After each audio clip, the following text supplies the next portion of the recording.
Well, hello, everyone, and welcome.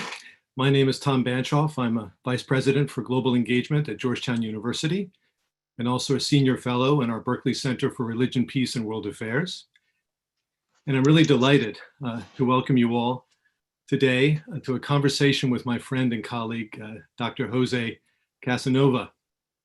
Hi, Jose. How are you? Fine. How are you? A great pleasure to be with you as always. Wonderful to have this time together.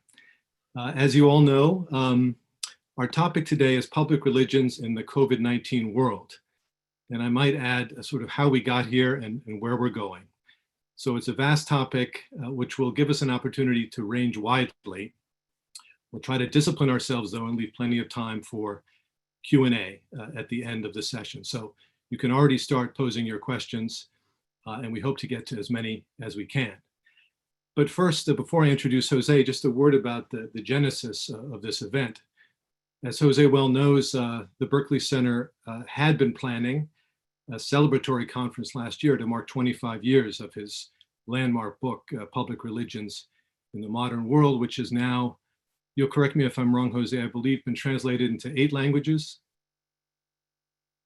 Yeah, roughly 8 languages.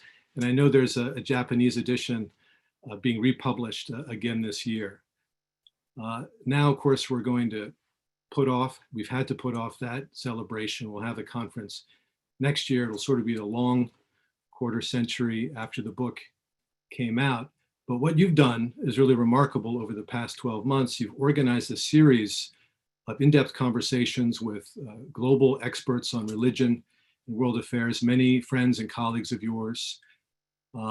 We've had Charles Taylor, we've had Hans Joas, Nilofer Gülle, and others, and I really recommend to everyone out there to go take a look at the collected videos. You'll find them under the heading, the series Global, Religious, and Secular Dynamics, 12 in total, if we include this one, the final in the series, all organized with the fine partner organization that I want to recognize, Reset, Dialogues on Civilizations. I also want to note that, like those previous discussions, this discussion will be videotaped and shared with you all, the link once we're done, and we hope we'll gain a wider resonance on the web as we go forward. So, as I said, Jose, now's our chance to talk to you. We've decided to, together, to divide our time into 3 broad topic areas. We'll first look at your landmark book, Public Religions in the Modern World, talk a little bit about its genesis, its reception. Then we'll zero in on the global role of the Catholic Church in the long historical view, but particularly with a look at Pope Francis in our current moment. And that will lead us in our 3rd segment to a more general discussion of the role of religion in the COVID-19 world and beyond, a particularly fragile moment in the complex processes of globalization we're all living through together. And the role of public religions will indeed be fascinating as we look forward beyond this historical moment to the post-COVID-19 world. So, Jose, people really know your work well. I don't want to assume, though, that everyone on this call is familiar with it. So just a couple of words of background. Jose is one of the world's leading sociologists of religion, a former president of the Association for the Sociology of Religion, and the recipient of many awards and honors, which I'm not going to enumerate here. Jose grew up in Spain, studied theology in Innsbruck before moving to the United States to the New School for Social Research as a graduate student, and later as a professor, rising to the rank of a full professor there, before in 2008, we at Georgetown were fortunate enough to recruit him to join our community as a professor of sociology, but also as one of the founding senior fellows of the Berkley Center. And Jose, it's been a wonderful time. You're still an active member of the Berkley Center family as a senior fellow, and you've retired now as of last year from the Department of Theology and Sociology. So you wear the august title of emeritus. Well, I think we should probably launch right in, given the time constraints. And again, I want to remind people to pose their questions on the Q&A function. You've published so widely on so many topics. We tried to narrow things down just a little bit and thought it made sense to gain some insight into your intellectual trajectory, to go back to the book published in 1994, Public Religions in the Modern World, a time when religion was reemerging as a global force. Think of the Iranian Revolution, the rise of evangelicals in US politics, the global papacy of John Paul II, a surprising development for many, given the expectation that the world was supposed to become more secular. Here, religion had arrived again as a powerful public force, and your book really addressed that incredibly fascinating and ongoing phenomenon. So tell us a little bit about the genesis of the project and your basic argument. Right. There were mainly three issues I tried to address.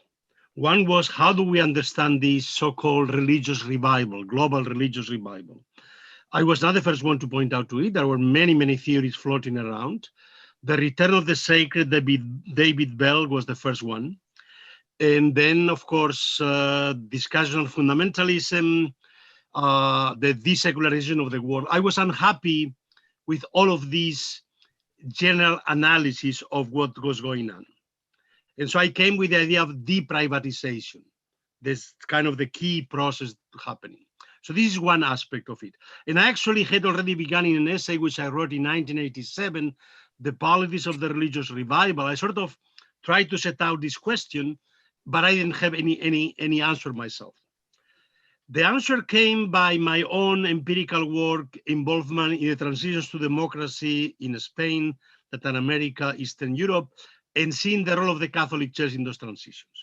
And those were actually the first three chapters of the book. The chapter on Poland, and Spain, Poland, and Brazil were published separately before the book. At least the sections on the transitions to democracy were published separately several years before the book. And then the third question was the debates around secularization, kind of the European thesis of secularization that says it's going to be a global process. Every modern society will become increasingly secular. Americans say, no, actually, this is a particular European phenomenon, free market. So I tried to basically give an answer to these three questions. I gave an analytical distinction of three modes of secularization that had to be differentiated: general differentiation of the spheres, the decline of religious belief and practices, and what I call privatization of religion, which was the core of my thesis, of my argument. It was not so much about the other decline of religious beliefs and practices, also not so much about differentiation theory. It was challenging the thesis of privatization, both empirically, it was not happening, obviously, and in this respect, it was a response to what's happening in the world.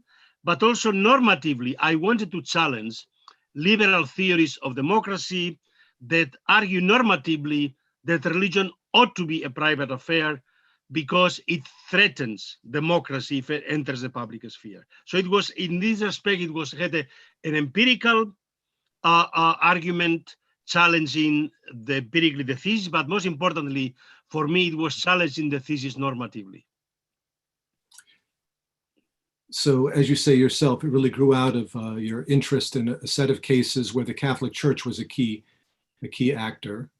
In the reception of the piece and your overall theoretical argument, there was a conversation that you've also taken part in about how global the argument is and how it might be extended to other parts of the world. Could you talk a little bit about the reception of the book in that particular global perspective? The reception first, it surprised me because the book had been basically hatched by my own at the new school. The new school was a very secular place, very few people interested in religion.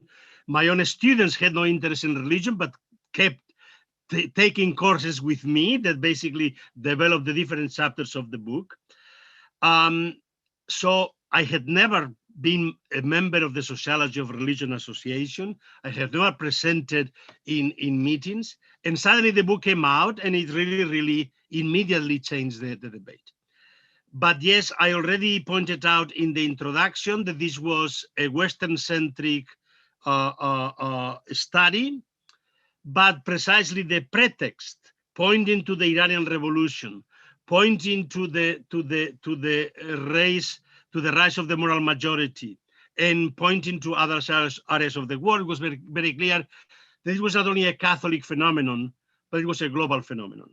But I argue that I will come later and we'll deal with this issue globally later, because one has to challenge first the theory within the West before one can begin addressing the theory behind, because otherwise you address the theory outside of the West and people say, yeah, well, because these people are not modern yet, and therefore your theory doesn't count. Eventually they will be like us.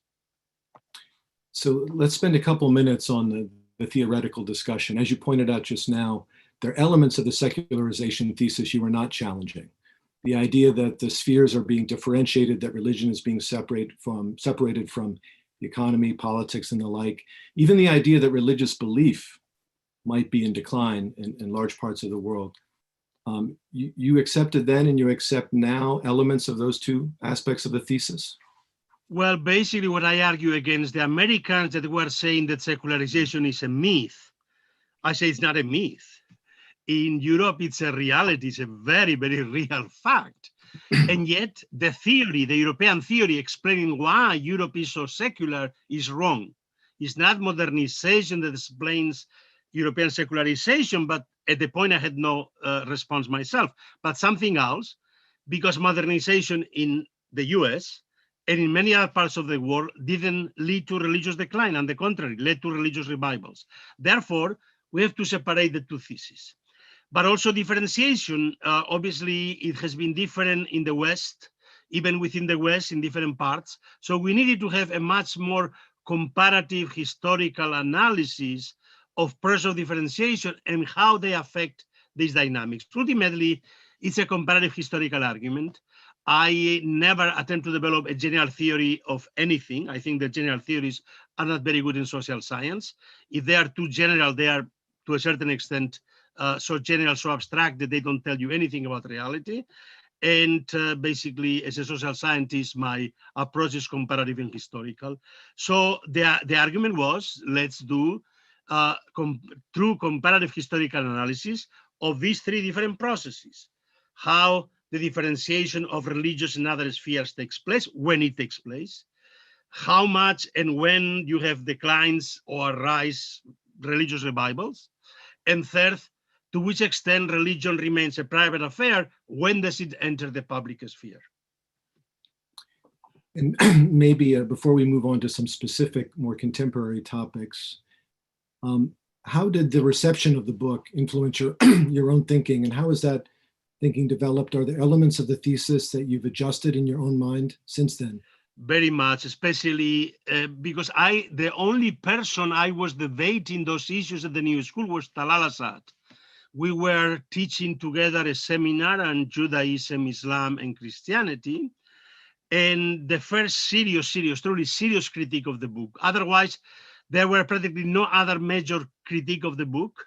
And for me, the most gratifying was the fact that all the historians of the 5 cases agreed that basically my analysis was correct historically, irrespective of whatever empirically, analytically interesting the thesis was.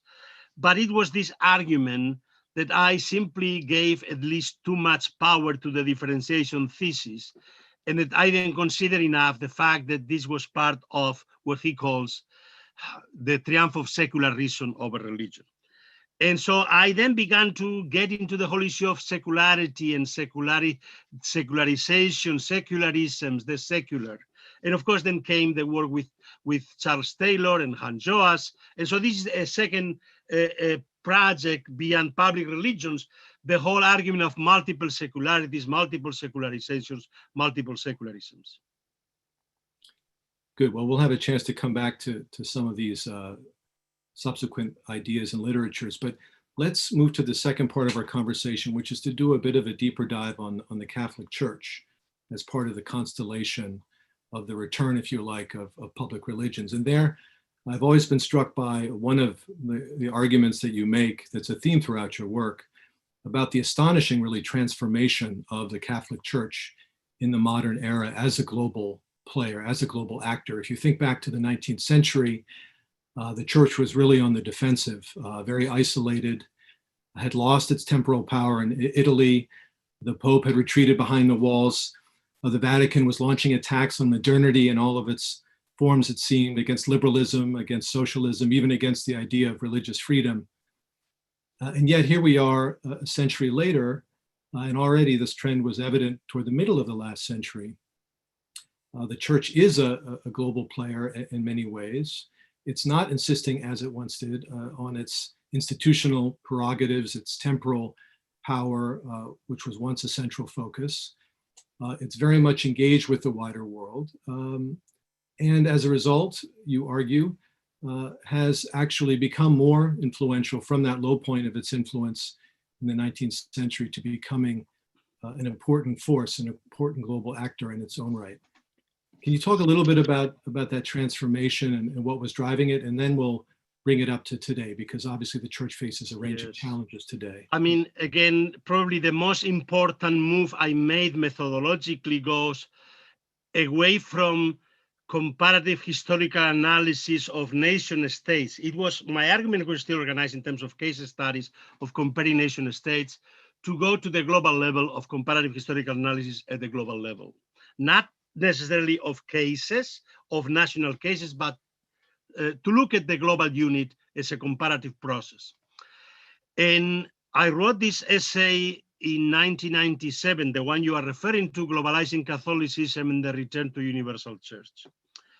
And there I tried to make the argument that obviously if you look at the history of the Catholic Church, has always been embedded in very different worldly regimes.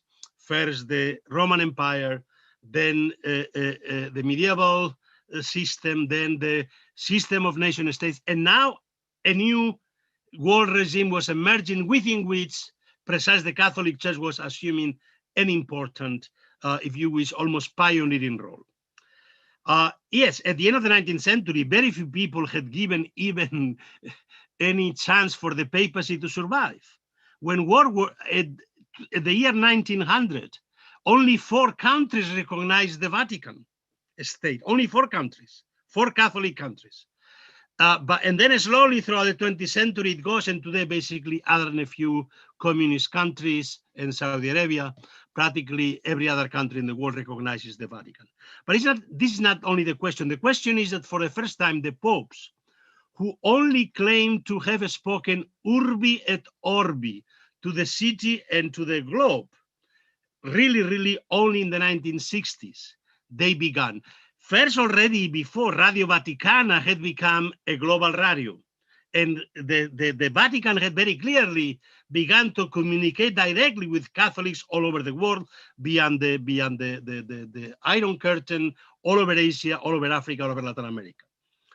But the most important thing was the new encyclicals, and basically this is what the aggiornamento means, that the church assumes a new relationship of dialogue with the world, the church in the modern world, which of course means the modern world, of course, means in seculum, right? Modern world is seculum. So this is actually the title. The world, I mean, the church in the modern seculum.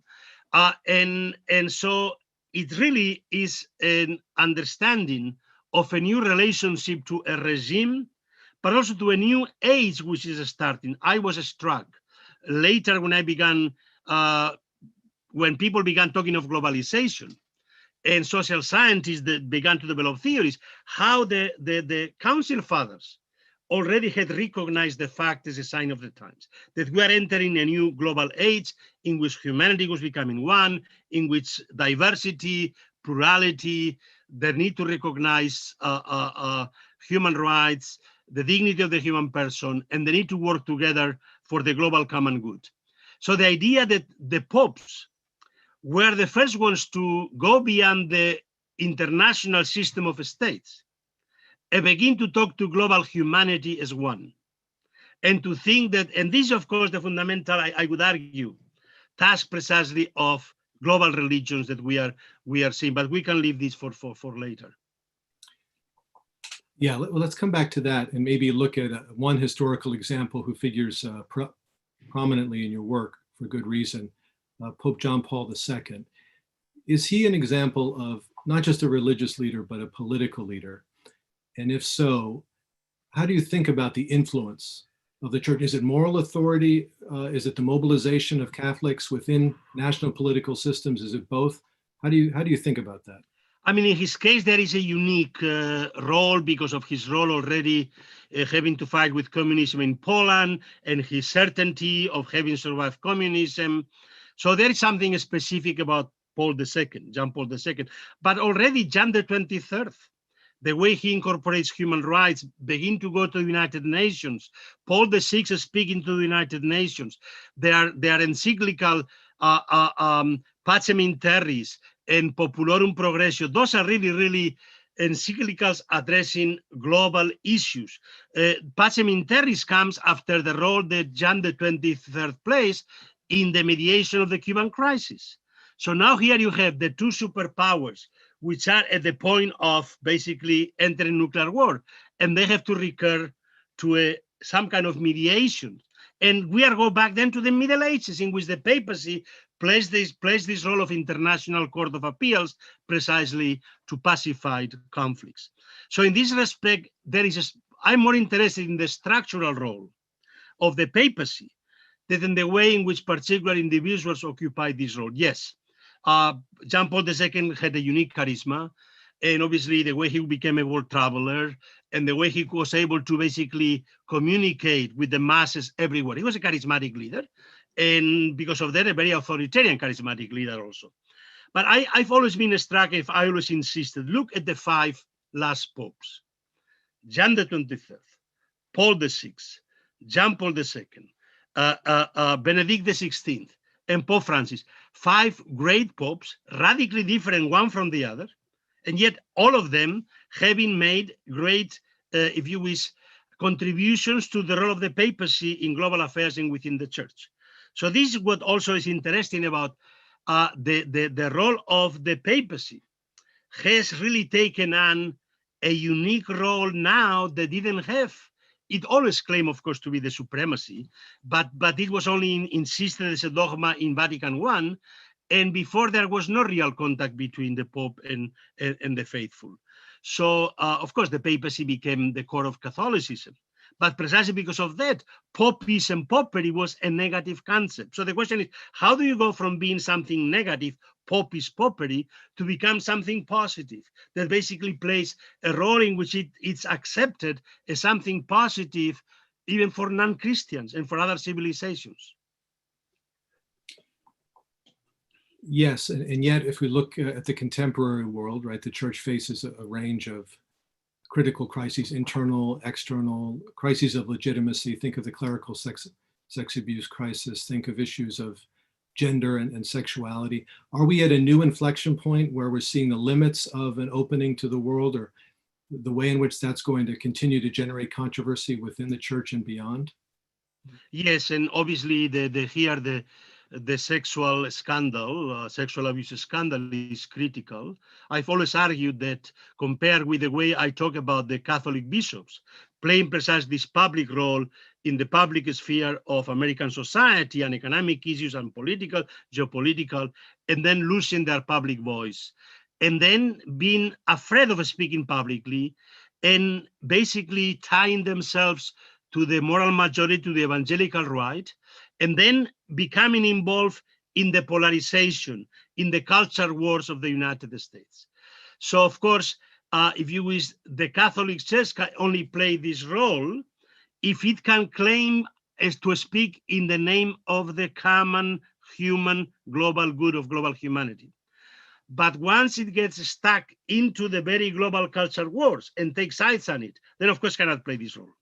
And this is what has happened with the bringing moral confessionalism, when issues of gender and sexual ethics became the core identifying what it meant to be Catholic. So Catholicism was defined by the position in those gender issues: abortion, contraception, same-sex marriage. Once this becomes, then of course, you are simply part of the polarized global politics or national politics. And then, of course, you cannot play the role of precisely this attempt to transcend these divisions, to try to work for whatever the public common good is.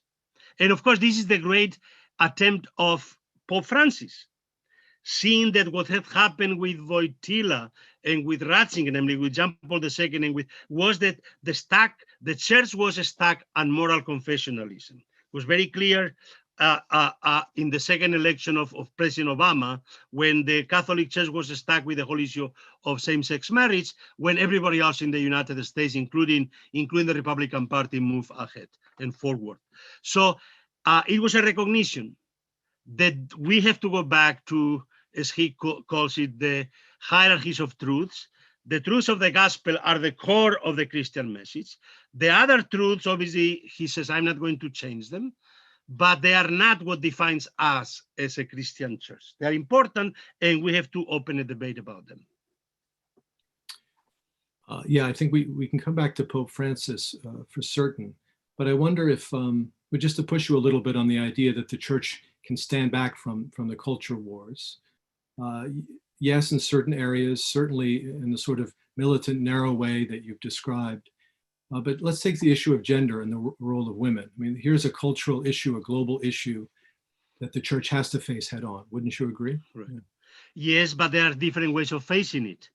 When the 1848 Communist Manifesto emerged and the specter of communism, and then, of course, because of the specter of communism and class war, the Catholic Church very clearly took sides with the bourgeoisie against the working class and against socialism. Eventually, however, the social question that was, you could not avoid the social question, you had to, but then you have to try to develop a response, which is above the melee, which tries to find the common good that is neither a bourgeois answer nor a working class answer. So to go beyond the class warfare and basically to try to address the fundamental issues of what the social question is all about. And the Catholic Church, after 100 years of Catholic social teaching, has a very good record of having developed ethical principles to address the social question that basically go beyond what socialists and capitalists have been saying, and has survived and has really, really proven.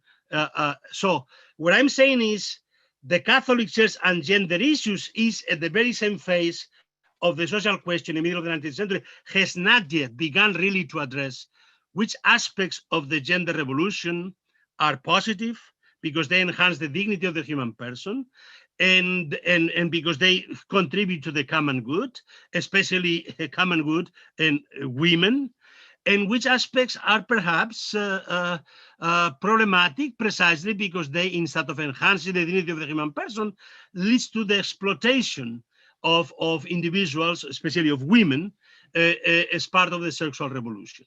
So again, what I'm arguing is that the Catholic Church has to address, but it cannot simply repeat basically arguments that come from a pre-modern conception of natural law and the sexual division of labor and so on.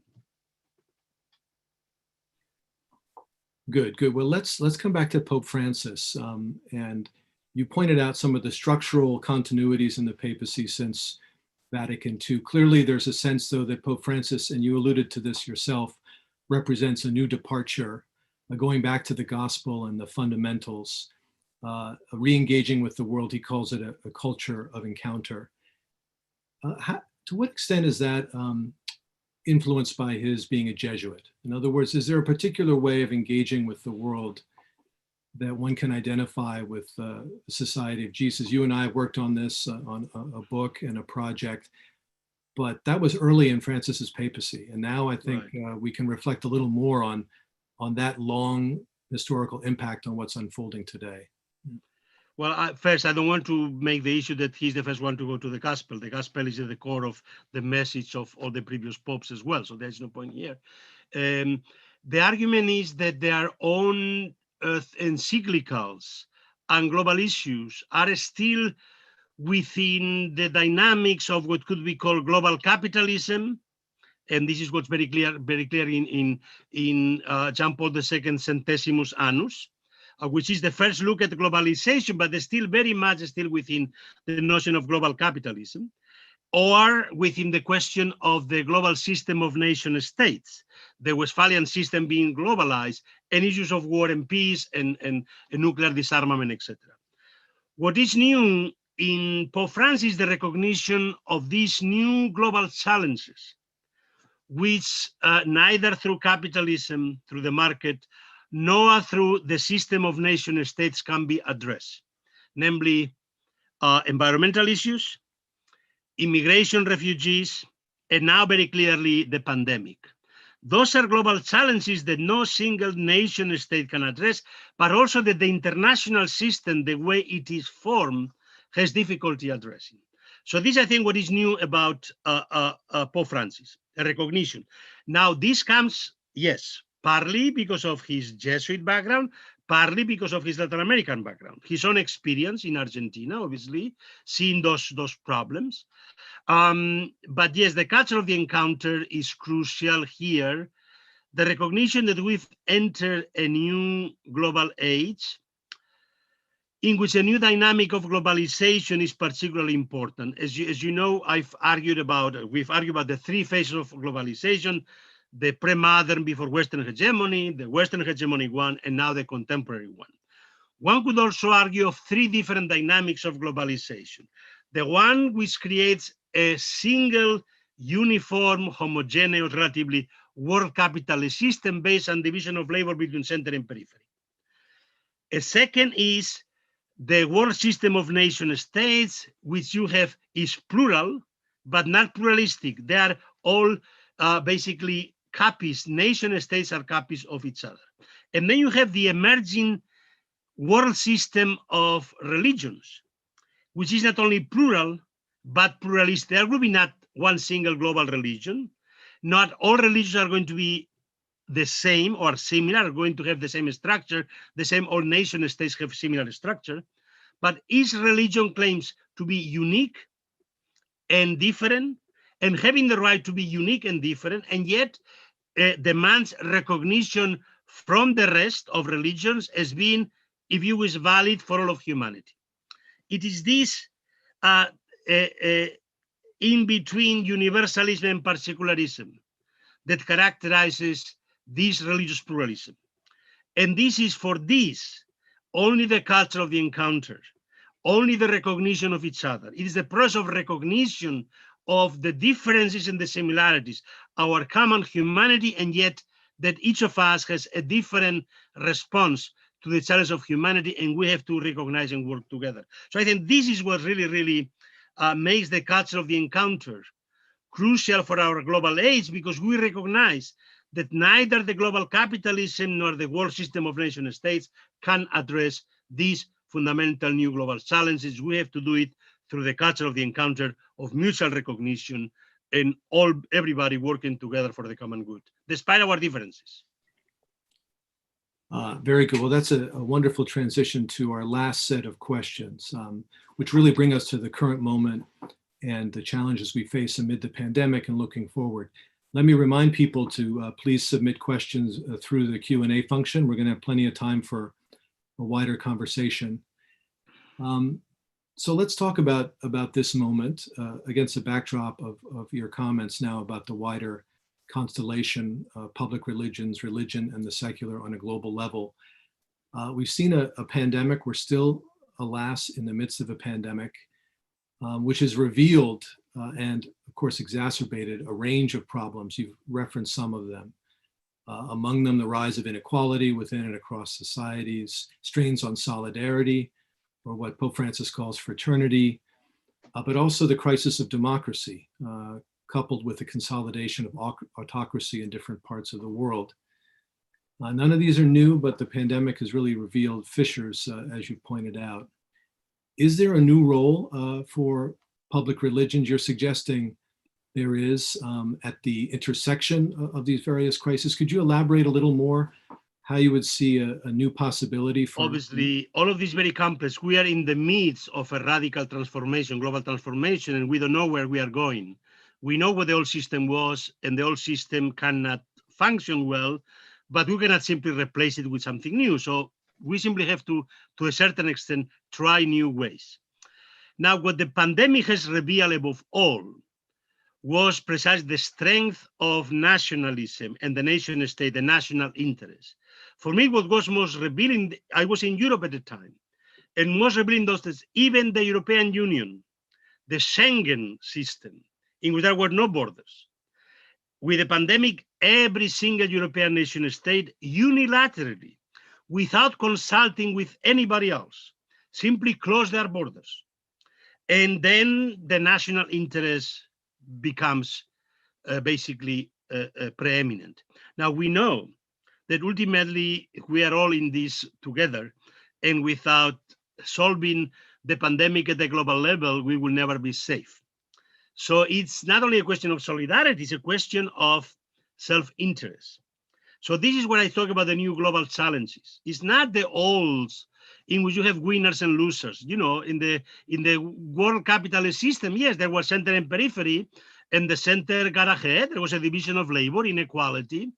But the new inequality is different, because it's not anymore geographically center and periphery, but it's now internalized within its nation. This is what is the crisis. You have now groups of people within its nation that are not needed by the capitalist system, the so-called the discarded people, the people that feel they are not needed anymore, and they are therefore discarded. And this actually, in this respect, Pope Francis is a better political economist than the old Marxists that they still talk of exploitation of labor. The problem today is not that labor is exploited, but rather that capitalism, in order to reproduce itself, doesn't need a lot of or much of the labor is not necessary. And therefore, this is the real problem of solidarity for the global capitalist system. The same goes with the system of nation states. A recognition that, yes, we've lost sovereignty and we have to recover it. But the problem is that the recovery of sovereignty will not solve these global challenges. So we need to both work together in a way that, and here is where I think the principle of subsidiarity comes in. The need to look at different levels of solidarity and different levels, so if you wish, administrative or governmental responsibility, accountability. And the principle of subsidiarity is that the lower instances should do what they can do on their own, and the higher instances should not intervene and take away from them their responsibility. But when the lower instances, our local governments or national governments, cannot do it, then the higher instances have the obligation to intervene. So it's not that the nation state ought to disappear for the sake of a global government, but it is the need to create higher instances of governability which somehow are responsible and accountable to precisely the national level, helping them when necessary, but also demanding from them when necessary. So, and here is where the transnational civil society has to be a fundamental force. If you wish, the impulse to do something to solve these global challenges cannot come solely from international agreements, although these are very important, because ultimately the states are still accountable to respond to those treaties, but has to come from a push from social movements, from organized groups, from solidarities which crisscross transnational processes. And here, whether it is, we call it transnational green movements, transnational feminist movements, transnational pacifist movements, transnational, let's say, groups for helping immigrations, transnational public health, let's say Doctors Without Borders. And here is where religions, precisely because all of them are being reconstituted today as deterritorialized global ummas, what I would call them, they can play a crucial role in serving to form these transnational links for solidarity, for fraternity, for mobilization of public opinion if necessary. That's a very hopeful horizon. At the same time, aren't we seeing the resiliency, as you point out, of national identities and the instrumentalization of religion for political ends? Think of the ideological polarization in our societies, the salience of left-right divides over and against the secular religious divides. How do you mobilize religious movements, religious ideas and institutions in a world where nation states are so resilient and political ideologies are so dominant? Yes, because even both, we the people, popular democracies, even those which are not democracies at all, call themselves people's democracies, has become the fundamental way of organizing both our identity and our politics. But the problem is precisely that these global processes, European Union, transnational dynamics, transnational capitalism, have basically taken away. There was a project of territorializing, nationalizing everything, nationalizing the economy, nationalizing culture, nationalizing the language, identities. And obviously, we are beyond that. Things cannot be contained within the nation state anymore. There are global media, financial processes, human migrations. But ultimately, our political response, the only one that we have, which is at least the least bad, is democracy. But democracy is contained within nation states. So unless we create new structures of responsibility, of accountability, of division of political labor, if you wish, that go beyond the nation state, we will not be, yes, people will go back to the nation state because their identity and the recognition that this is where I can make a difference because my vote counts. So we will have to create democratic structures of some kind that go beyond precisely the nation state. And until we don't do that, and of course, it's not a question of some cosmopolitan technocrat creating these structures for the world. It has to be, as I said, through a process of recognition from below in global civil society. Okay, well, let's take a look at a couple specific countries. I know one of the things you've been working on in the last couple of decades as you've expanded your scope in a more global direction is China and India. So here are two examples of countries with deep religious, philosophical traditions, political cultures that are close to, but in other ways very different from those in the US and Europe. Let's start with India, which is an interesting case now because of the rise of Hindu nationalism in politics there. Is this an example of religion in world affairs of public religions? Is this the instrumentalization of a religious tradition for political ends? How do you fit that into your overall approach? Well, both China and India were great civilizations that as a response to the colonial, if you wish, humiliation and exploitation in the case of India, they had to recreate themselves as nation states. But as nation states, they have difficulty of precisely bringing together their own internal diversity and plurality. The Chinese emperor could have no problem dealing with Tibetan Buddhism. It was part of the system, or dealing with the Uyghurs and with others. So there was internal diversity within the Chinese system. Also within India, it was tremendously pluralistic.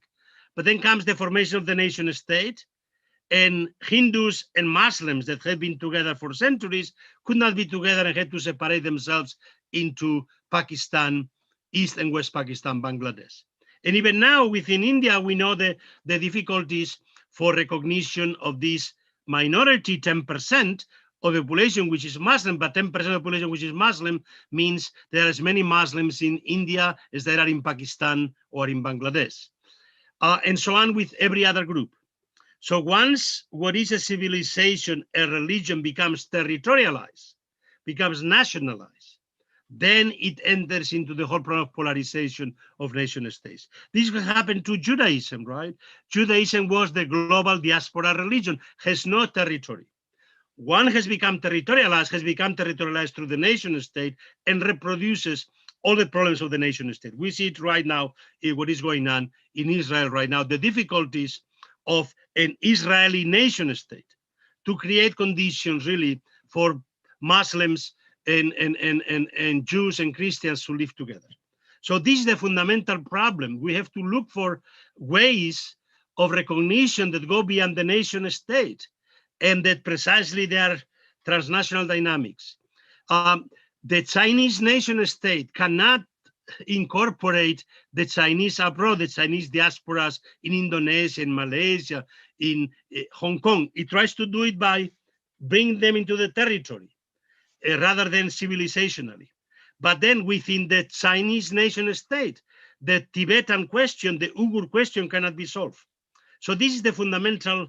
We need to go beyond the nation state precisely to be able to address those issues of pluralism and diversity. And this is what I call the world system of cultures and religions that cannot be neither reduced to the capitalist system nor to the system of nation states. All right, well, that's a very good transition to some of our questions. We've got quite a few here coming in. Let me ask one that relates to your point. Maybe will provide a good way to draw this part of the conversation to a close. From David Buckley, our former student, now colleague. How do you think the growth of religious nationalism in many parts of the world relates to the religion's existence as a transnational or deterritorial force? Does this point to potential limits on the globalized or transnational character of public religion? Well, of course, Christianity was first territorialized and nationalized everywhere. World War I was the war of nationalism per excellence. And it was the time when every religious leader in France, in Germany, in Italy, in the UK, were basically, this is our, God is with us, this is our war, it's a holy war. And the only voice saying you are all crazy, killing each other for what? The only sane voice, one of the, other than a few leftist prophets and pacifists, was of course Benedict XV, telling Catholics in Germany, in France, and Italy, you are crazy. This is not what we Christian means. And yet nobody listened to the Pope then. Of course, it could happen that if nationalism triumphs everywhere, it becomes again the fundamental way, the primary imagined communities. We know this is the Benedict Anderson's imagined community. If it becomes the primary and the only imagined community, we the nation, we the people, but the national people, not we humanity, not we basically some larger units that may not be the nation state, then we are in trouble. So of course, I'm not predicting that things are going to turn well. What I'm saying is that we need some impulses that precisely can free us from religious nationalism. We have a couple questions related to Canada and secularism as a value. The government of the Canadian province of Quebec instituted their version of secularism as a core national value.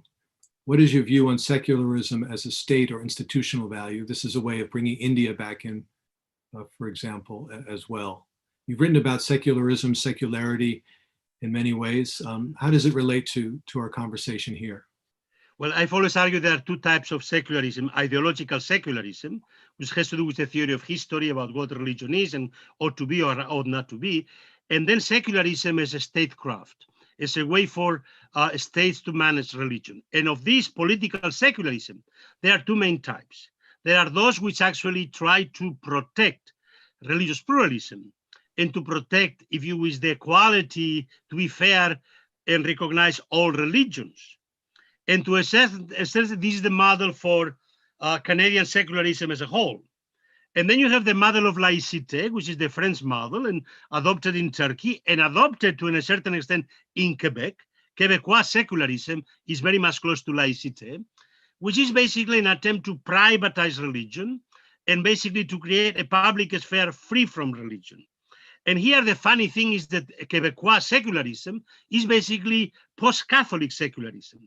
Catholics do not recognize that the Christ is there in the let's say in a public room, in class, in a school, or in tribunals, let's say in city halls, and will not accept any Muslim symbol because this is not our cultural symbol. So you have a form of cultural Catholicism that becomes established, although people themselves have abandoned religion. The same as in France. So now laicity is used actually to protect a Catholic, post-Catholic culture from the challenge of Islam. And to a certain extent, of course, Indian secularism was an attempt to save what was left after Pakistan, after the terrible, terrible massacres of Hindus and Muslims both ways, going back and forth between Bangladesh and India and between Pakistan and India. And to precisely, let's live together. We're still majority Hindus, but we still have a lot of minorities, Sikhs and Jains and Christians, and of course, Muslims. And this was the project. But then the project of Hindu nationalism is a secularism, which basically is based on majority principles, majority rule, and the majority basically defines the culture of the nation. So there is an element in which the modern secular state has to, at least to some extent, try to be neutral vis-a-vis worldviews, ideologies, not to be a Marxist state, not to be a liberal state in the sense of ideology, but also not a Christian state, but also not an anti-Christian secularist state. So it is this need for a neutral, a relative secular neutrality, which is what I consider to be the fundamental task. We need secular states because it's the only protection for religious pluralism around the world. Now, there are some interesting European cases where you've got official churches in a democratic context or churches that benefit from a close relationship with the government. There's a question here from Mary Jo Curley along these lines. Could you comment, is it possible to have a church-state partnership and still maintain a healthy separation of church and state?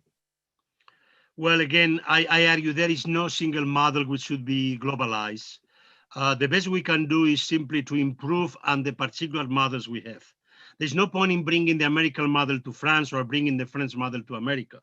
But each model can be improved, can learn and become better, pragmatically better. Obviously, the model of the Scandinavian countries, Lutheran countries, is established churches. But established churches which are controlled by the state and therefore controlled by democratic parliaments and therefore open to toleration and pluralism. So they are not obstacle to religious rights of minorities. But nonetheless, the more you have new immigrants, and this is why the Church of Sweden in the year 2000, precisely to avoid even what remains of establishment and to be able to incorporate better Muslims, decided to become a non-established church. And it adopted them the role of serving to protect, if you wish, religious minorities from the secularist majority in the country. And this, the Church of England has taken on this role as well, of protecting Muslims against what otherwise will be a secularist majority trying not to recognize the role of Muslims. So here again, there is no particular solution. The French, the Italian, the German is a corporatist one, recognizing first the two churches, the evangelical and the Catholic, and then adding the Jews. Now they're trying to add a Muslim church.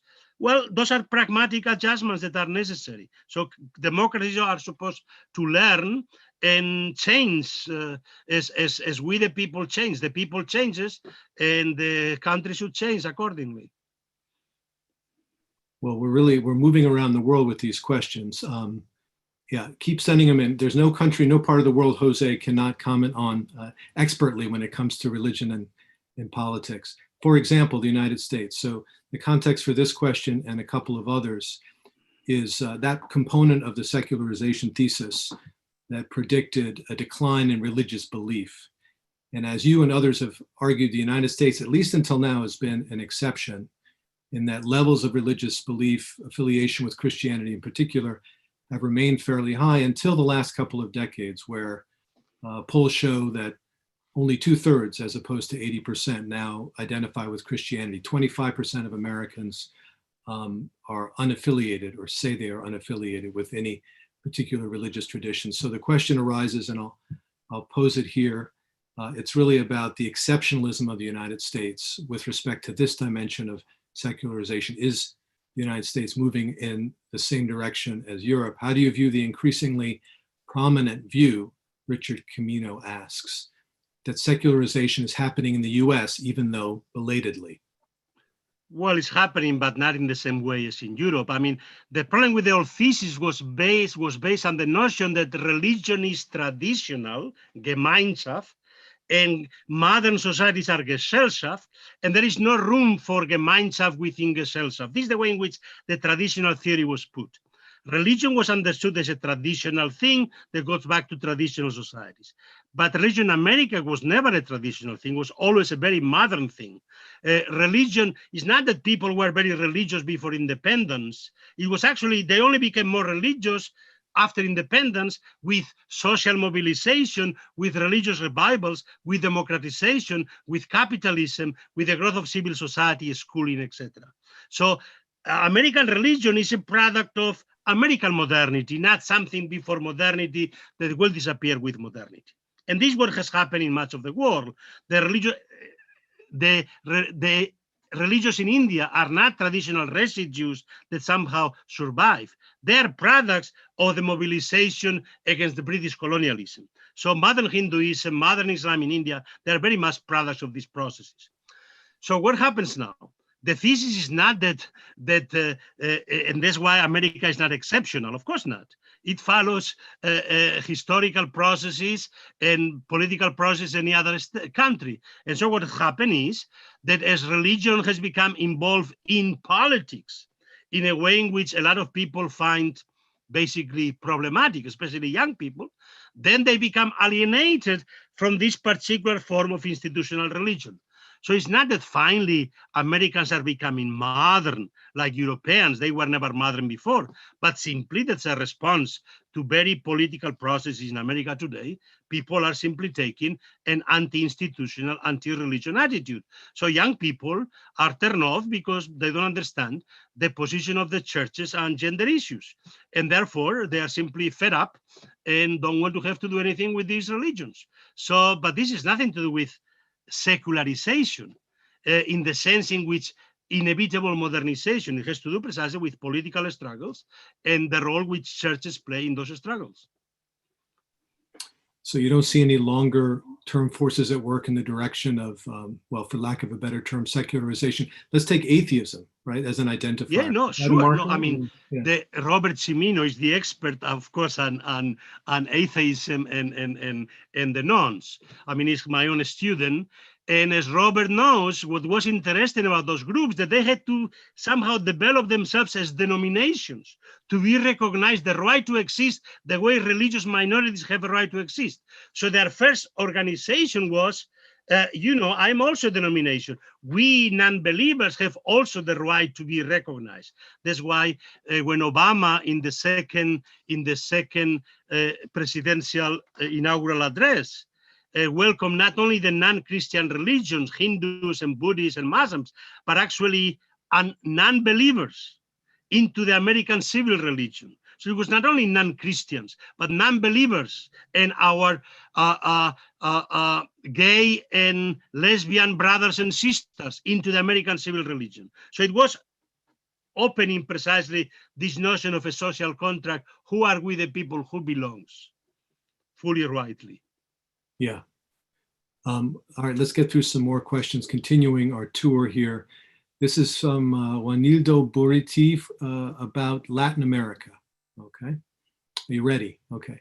How do you assess current forms of public religion in Latin America, considering we have not only plain conservative or right-wing forms? What hope is there in your view for this kind of pluralism of cultures and religions to find expression within Latin American societies?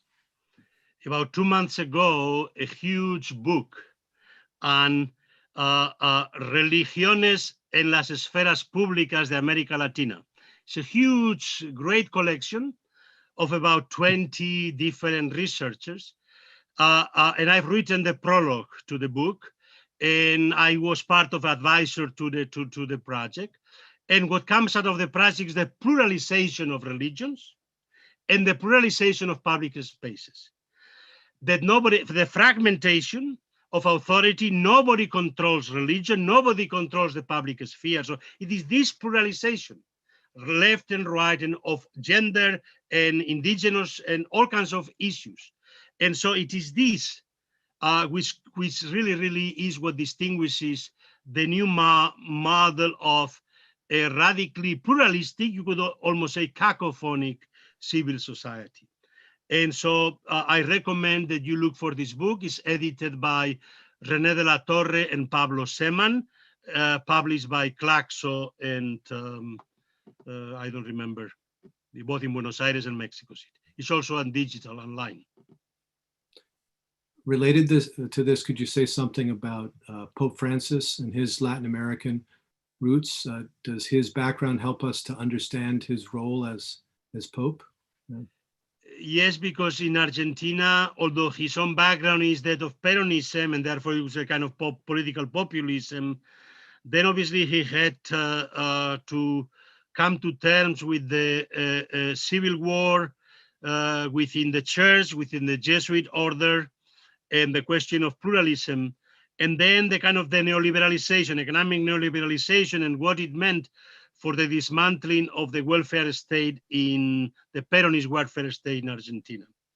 So he noticed the path that a lot of people, what we will call the informal economy, they discarded, that this was an economy that was not really exploited by capitalism, but had to survive in the interstices precisely outside of capitalism, outside of markets. And so he became interested in what he calls the three T's. The people without techos, tierra, trabajo, the landless, the homeless, and the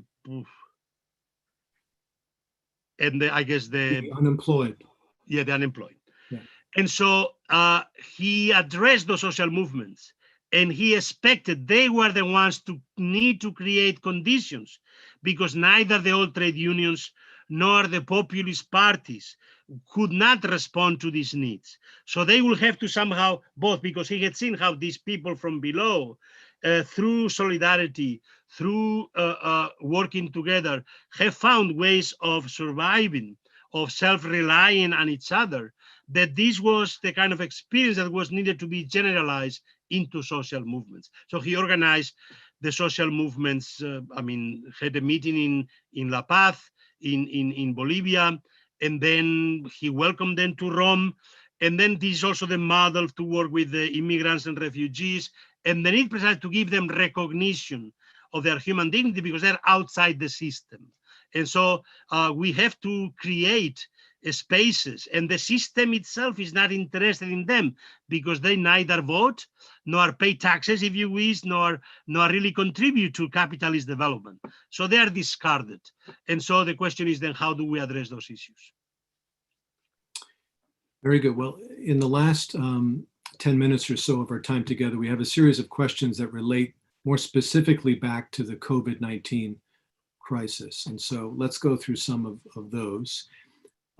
This is from Metropolitan of the Orthodox Church in Zimbabwe and Angola, Seraphim Kukotis, who asks, do you think the common threat of the COVID-19 pandemic could bring a sort of social solidarity to our more modern secular world at the level of individuals, local communities, nations, and at the continental and international level?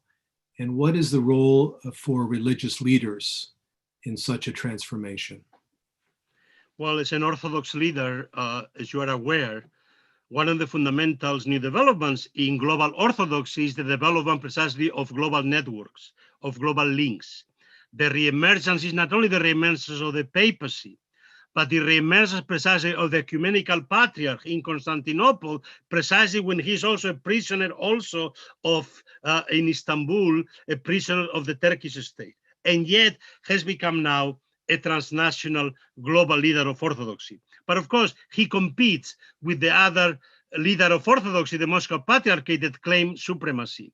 So now there is for Orthodoxy, the problem is they have first to put their own house in order. and be able to recognize each other as brother Orthodox rather than calling each other schismatics before they can work together with others.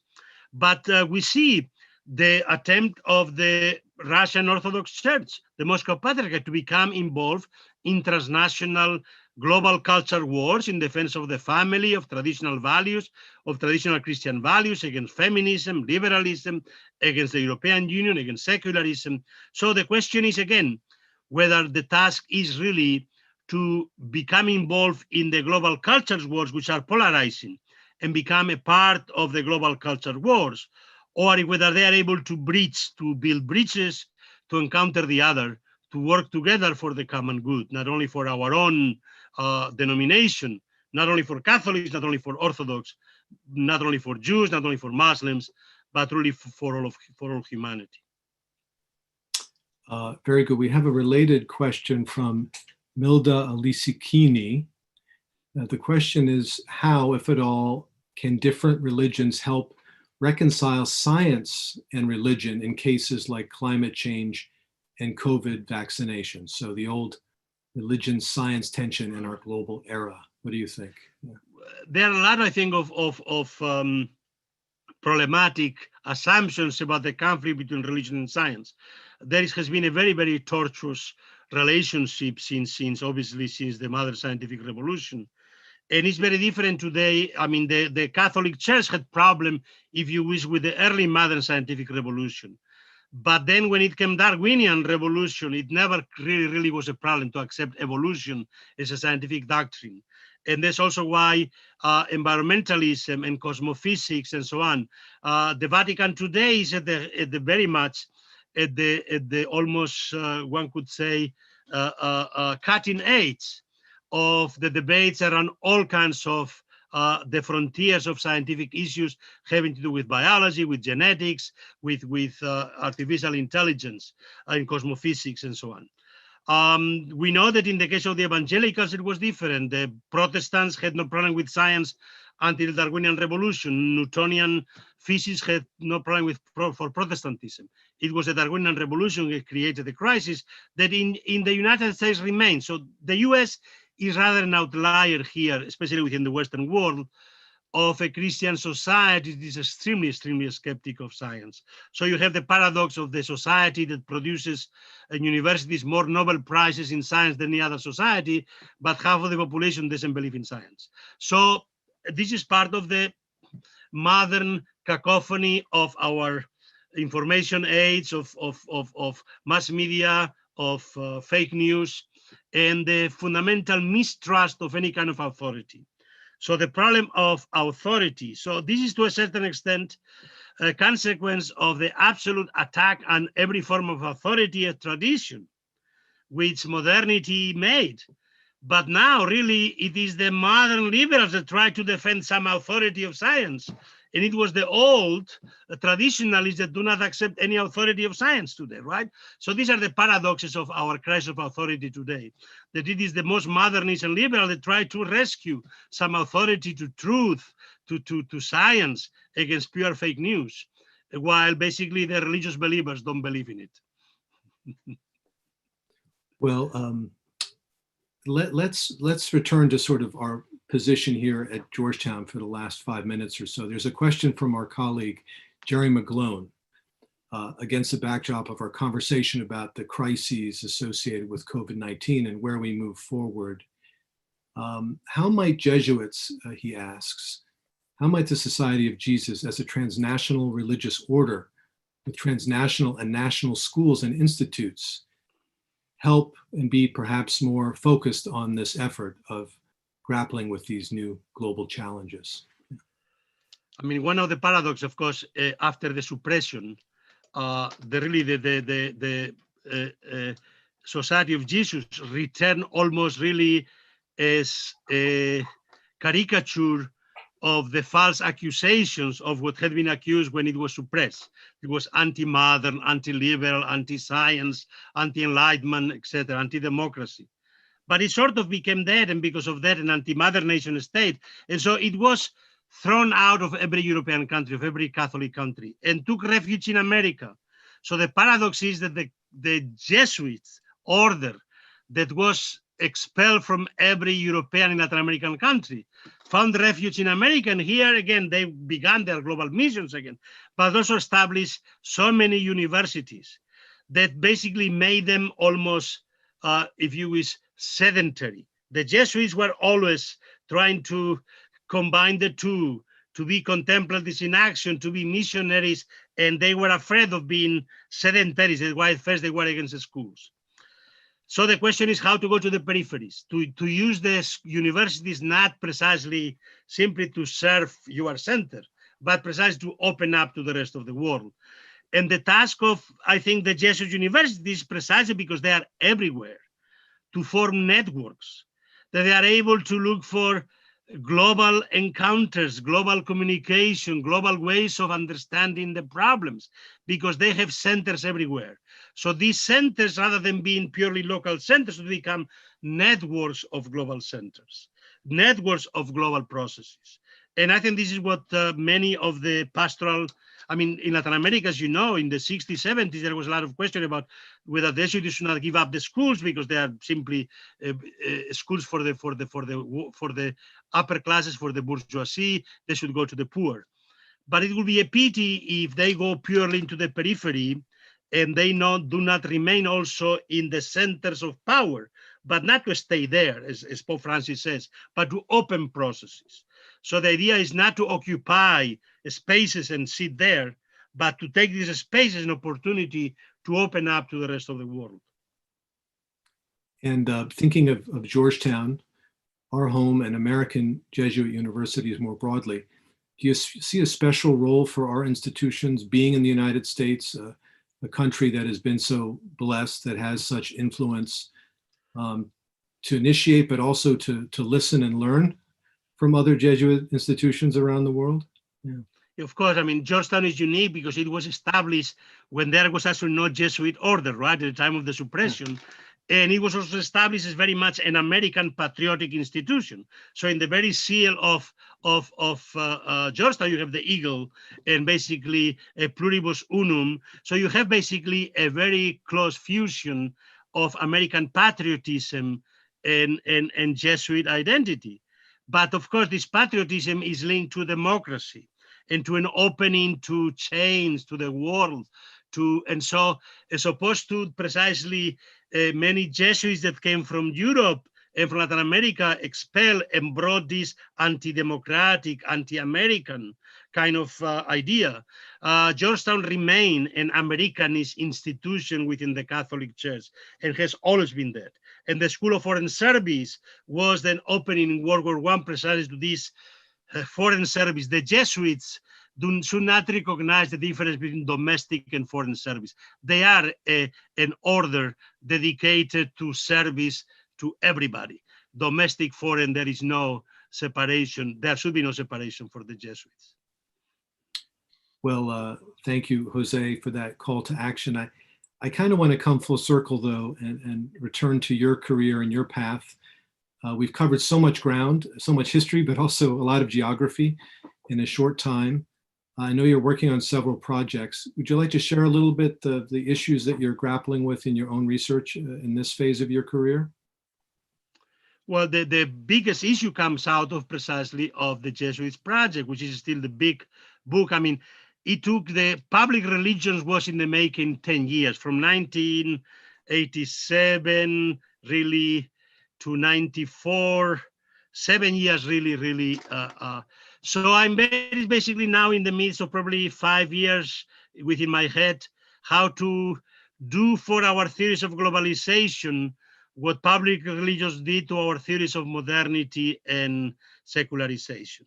Basically, I use the project of the Jesuits to free myself from the Eurocentrism of sociology, which is basically a theory of modernity, a theory of Western modernity, and cannot understand globalization, but precisely an expansion of Western modernity to the globe. And so the idea was to use the Jesuits to point to the fact that the first phase of globalization was before Western hegemony, before European hegemony, and before modernity, and that this new global era we are entering is not simply a continuation of Western hegemony is something very different that has a lot of similarities with the world that was not yet systemic, had no center periphery, had global connected histories, but no center and periphery yet, the way it developed precisely in the second phase. So this is the most important, if you wish, big project that hopefully within the next 2-3 years, something important will come out as a major book, I hope. Wonderful. Well, we look forward to accompanying your work and reflecting with you on these big issues going forward. In conclusion, I want to thank you, Jose. I also want to thank Ruth Gopin and Shimong Tong for their excellent support for this event, as well as all of those who've joined us online. And I'll mention again that we will be posting the video with captioning in the days and weeks to come. We'll let you know when it's out so you can share it with your colleagues. And thanks again for joining us. Thank you.